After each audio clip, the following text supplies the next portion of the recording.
আজকে আমরা ষষ্ঠ শ্রেণীর দ্বিতীয় পর্যায়ক্রমিক মূল্যায়ন 2025 সালের ইতিহাস বিষয়ের নমুনা প্রশ্নপত্র সেট 4 সম্পর্কে আলোচনা করব। তো চলো এই ভিডিওতে আমরা ক্লাস 6 এর সেকেন্ড ইউনিট টেস্ট 2025 হিস্ট্রি সাবজেক্টের এই কোশ্চেন পেপার এবং তার এমসিকিউ ও এসএকিউ প্রশ্নের উত্তরগুলো দেখে নিই। এবং এই প্রশ্নদের পিডিএফ ফাইল আমাদের সহজ লেসন অ্যাপের মধ্যে দেওয়া আছে। অ্যাপের লিঙ্ক ডেসক্রিপশন বক্সে রয়েছে, সেখান থেকে তোমরা চাইলে প্রশ্নদের পিডিএফগুলো নিতে পারো। পিডিএফগুলো কিন্তু পেইড কোর্সের মধ্যে দেওয়া থাকবে। দেখো 1 নম্বর থেকে বলা হচ্ছে সঠিক উত্তরটি বেছে নিয়ে লেখো, যে কোনো 10টির উত্তর লিখতে হবে। প্রশ্নের মানে 1 নম্বর করে 1 × 10 = 10। কয়ের দাগে ঋগ্বেদের আলোচনায় গুরুত্বপূর্ণ নদী ছিল গঙ্গা, যমুনা, সিন্ধু না সরস্বতী? তো এখানে সঠিক উত্তরটি হচ্ছে সিন্ধু হবে। ঠিক আছে, ঋগ্বেদের আলোচনায় গুরুত্বপূর্ণ নদী ছিল সিন্ধু। পরবর্তী বৈদিক যুগের যজ্ঞে দান করা হতো না সোনা, রূপ, পশু না জমি? এখানে সঠিক উত্তর হবে পশু, এটা দান করা হতো না। এরপর গৌতম বুদ্ধ মারা যান 486 খ্রিস্টপূর্বাব্দে, 545 খ্রিস্টপূর্বাব্দে, 324 খ্রিস্টপূর্বাব্দে, 684 খ্রিস্টপূর্বাব্দে। তো গৌতম বুদ্ধ মারা গিয়েছিলেন 486 খ্রিস্টপূর্বাব্দে, এটা সঠিক উত্তর। এরপর হচ্ছে দেখো ঘয়ের দাগে বৌদ্ধ ধর্ম প্রচারের ভাষা ছিল প্রাকৃত, সংস্কৃত, হিন্দি না পালি?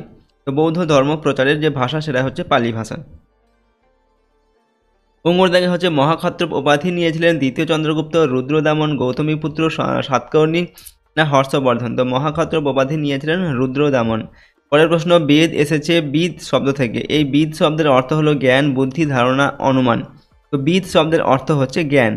6 দাগের প্রশ্ন, ইন্দো আর্য ভাষার সবথেকে পুরনো সাহিত্য হলো আবেস্তা, ঋগ্বেদ, সামবেদ না অথর্ববেদ? তো ইন্দো আর্য ভাষার সবথেকে পুরনো সাহিত্য হচ্ছে ঋগ্বেদ।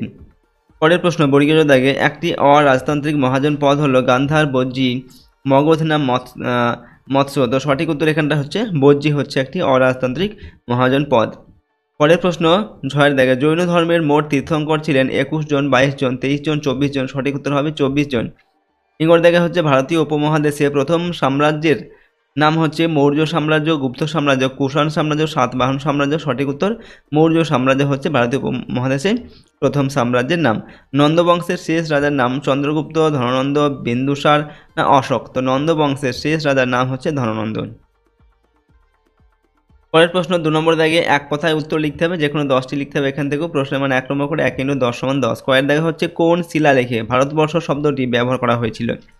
উত্তর লিখবে হাতি গুম্ফা শিলালেখে ভারতবর্ষ শব্দটি ব্যবহার করা হয়েছিল। মৌর্য শাসন ব্যবস্থায় জেলা প্রশাসনকে কি বলা হতো? তো এখানে আহার বলা হতো মৌর্য শাসন ব্যবস্থায় জেলা প্রশাসনকে।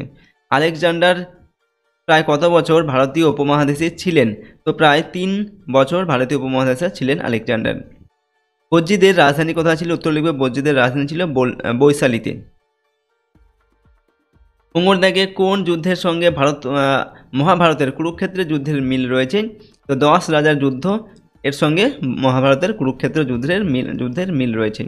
বেমানান শব্দটি নির্বাচন করতে হবে ইমামগাঁও, হস্তিনাপুর, কৌশাম্বী আর শ্রাবন্তী। তো এখানে ইমামগাঁও এটা আমাদের বেমানান শব্দ হবে। এরপর দেখো ইরানিদের শ্রেষ্ঠ দেবতার নাম কি? উত্তর লিখবে ইরানিদের শ্রেষ্ঠ দেবতার নাম আহুর। পরের প্রশ্ন, বর্গীয় দাগে হচ্ছে দক্ষিণ ভারতের একটি মহাজন পদের নাম লেখা। দক্ষিণ ভারতের একটি মহাজন পদের নাম হচ্ছে অসমক। ঝয়ের দাগে ঠিক না ভুল সেটা লিখতে হবে। রাজতান্ত্রিক শাসন ব্যবস্থায় শাসনের কাজে রাজাকে সাহায্য করতো একটি সভা, এটা হবে ভুল। ইঙ্গর দাগে শূন্যস্থান পূরণ করতে হবে। ভারতীয় উপমহাদেশে প্রথম সোনার মুদ্রা চালু করেন ড্যাশ? তো ভারতীয় উপমহাদেশে প্রথম সোনার মুদ্রা চালু করেন ভীম কোচটিসেস। জয়ের দাগে হচ্ছে এলাহাবাদ প্রশস্তি কার লেখা? এলাহাবাদ প্রশস্তি সমুদ্রগুপ্তের সভাকবি হরিসেনের লেখা। এর পরের প্রশ্ন হচ্ছে দেখো 3 নম্বর দাগে নিচের যে কোনো 4টি প্রশ্নের উত্তর লিখতে হবে। প্রশ্নের মান 2 করে 4 2 8 নম্বর দেওয়া আছে। দেখো কয়ের দাগে বলা হচ্ছে স্নাতক কাদের বলা হতো? এরপর নবধর্ম আন্দোলন বলতে কী বোঝায়? কয়ের দাগে হচ্ছে সপ্ত সিন্ধু অঞ্চল বলতে কী বোঝায়? এরপর হচ্ছে কাকে এবং কেন সকারি বলা হয়? পরের প্রশ্ন, কুষাণ কারা? নেক্সট হচ্ছে জৈন ধর্মের ত্রিরত্ন কী কী? তো এখানে দেখো তোমাদের 6টি প্রশ্ন দেওয়া আছে, এখান থেকে 4টির উত্তর করতে হবে। 2 নম্বর মানের প্রশ্ন এগুলো। 4 নম্বর থেকে নিচের প্রশ্নগুলির 4-5টি বাক্য উত্তর দিতে হবে, যে কোনো 4টি। এখানে প্রশ্নের মান 3 করে 3 4 12 নম্বর। কয়ের দেখা হচ্ছে টিকা লিখতে হবে পানভট্টের হর্ষচরিত্র সম্পর্কে। এরপর টিকা লিখতে হবে ত্রিপিটক সম্পর্কে। তারপরে টিকা লিখতে হবে চতুরাশ্রম এটা সম্পর্কে। এরপর হচ্ছে টিকা লিখতে হবে অশোকের ধম্ম সম্পর্কে। পরেরটা হচ্ছে টিকা লিখতে হবে বৈদিক সমাজ ও ধর্ম সম্পর্কে। এরপর হচ্ছে ব্রাহ্মণ্য ধর্মের বিরুদ্ধে সমাজের বিভিন্ন অংশের মানুষ প্রতিবাদ শুরু করেছিল কেন? এখানেও 6টি প্রশ্ন দেওয়া আছে, তার মধ্যে 4টির উত্তর করতে হবে 3 নম্বর মানের। এখানে আরেকটি রয়েছে দেখো, মৌর্য সম্রাটরা গুপ্তচর নিয়োগ করতেন কেন? ঠিক আছে, এখানে তো আমাদের 7টি প্রশ্ন কিন্তু দেওয়া আছে, এখান থেকে 4টির উত্তর করতে হবে। 5 নম্বর থেকে নিচের যে কোনো 2টি প্রশ্নের উত্তর করতে হবে। প্রশ্ন নাম্বার 5 নম্বর করে 5 নম্বরে 10 নম্বর দেওয়া আছে। কয়ের থেকে বৈদিক যুগের শিক্ষা সম্পর্কে আলোচনা করো। কয়ের থেকে খ্রিস্টপূর্ব 6ষ্ঠ শতকের মহাজন পদগুলির শাসন ব্যবস্থা কীরকম ছিল।